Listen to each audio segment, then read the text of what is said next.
Check, check.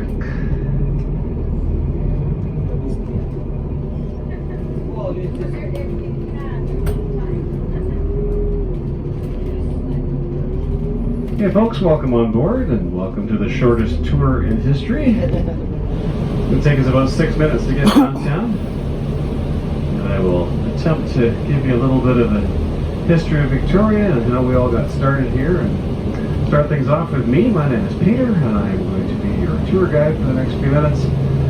I was born and raised here in Victoria and did my career here as a transit driver, and look at me now.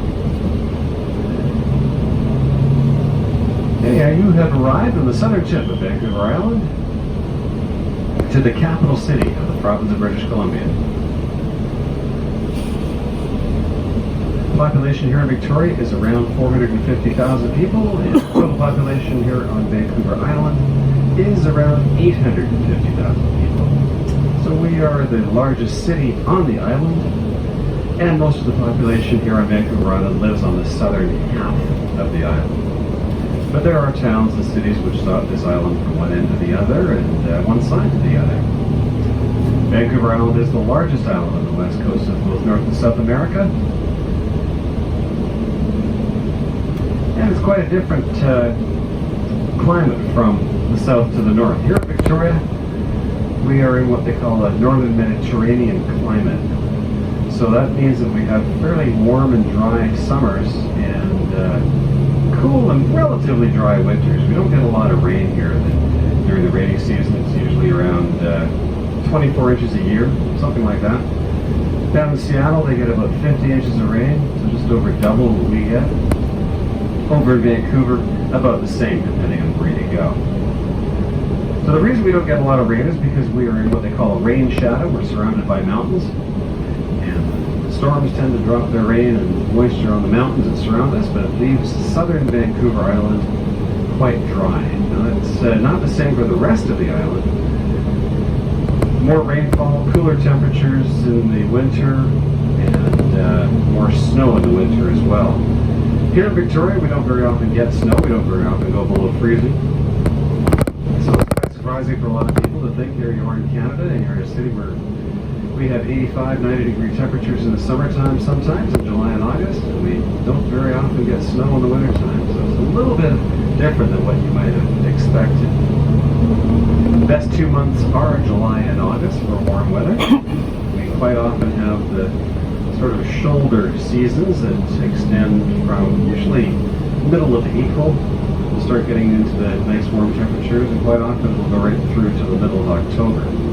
Depending on the year, every year is a little bit different.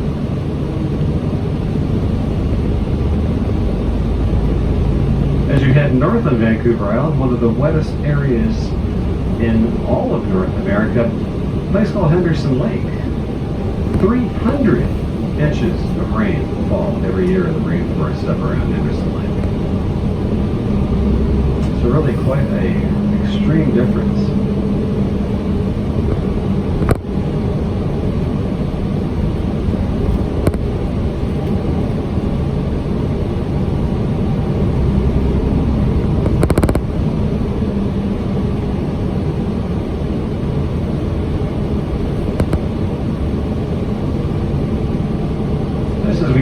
This corner, if you take a look to the left, you might be able to see a sign here. It's not very easy to see, but it says Mile Zero, just here on the left-hand side. Now, Mile Zero indicates the start of the Trans-Canada Highway.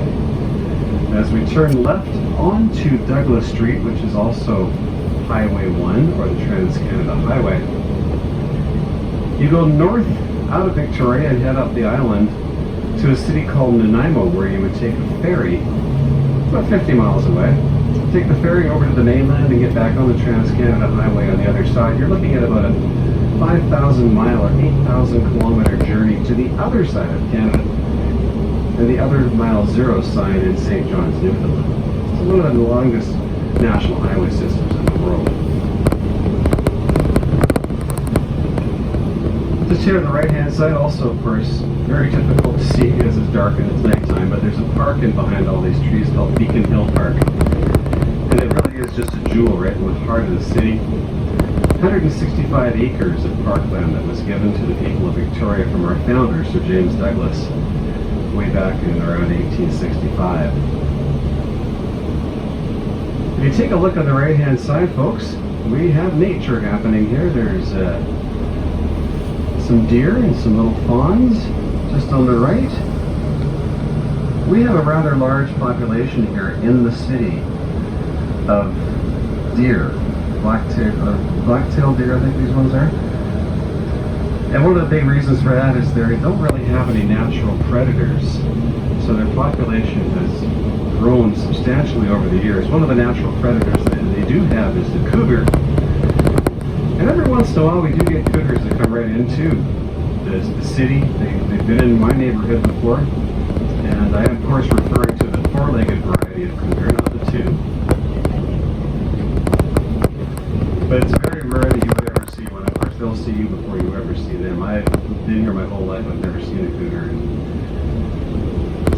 But we do have a lot of deer, for sure. Other wildlife here on the island include black bears.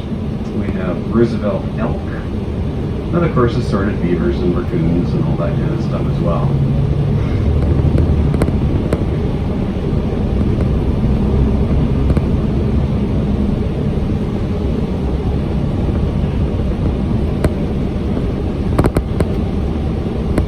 So we talked about the island, talked about the weather. The economy here is quite many and varied. Tourism, of course, is a big deal, so we do thank you for coming and seeing us. The cruise ship industry alone is a very important part of Victoria's economy.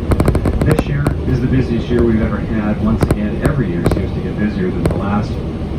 300 separate cruise ship stopovers in a season that runs from mid-April to mid-October.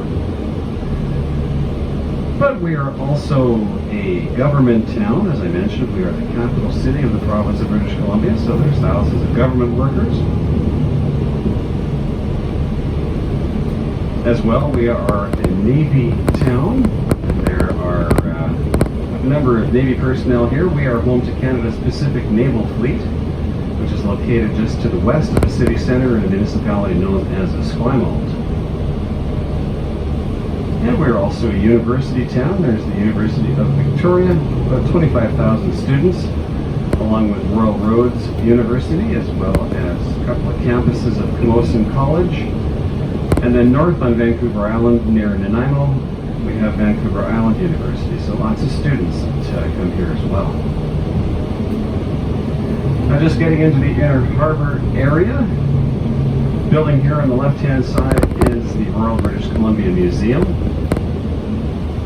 And we'll be turning right just ahead, and on your right-hand side will be the Empress Hotel. Beautiful hotel, opened up its doors in 1908.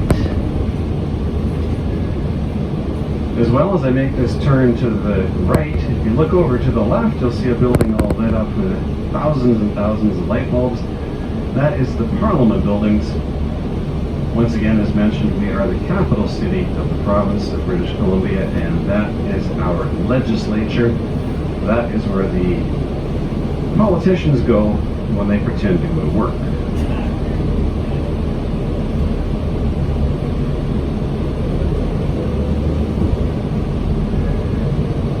So where this big lineup of people is, this is where you're going to be catching the bus to go back. The last shuttle bus to get you back to your ship will be at 11 p.m. So you don't have a lot of time, but straight ahead is all the shops. To the left and down there's a set of stairs across the street going down to the left. Takes you down to the lower causeway, also a very popular spot for people to go and have a look around. Straight ahead there's also Chinatown, about 5 or 6 blocks straight ahead. So enjoy, folks, and we'll see you back here in just a little while.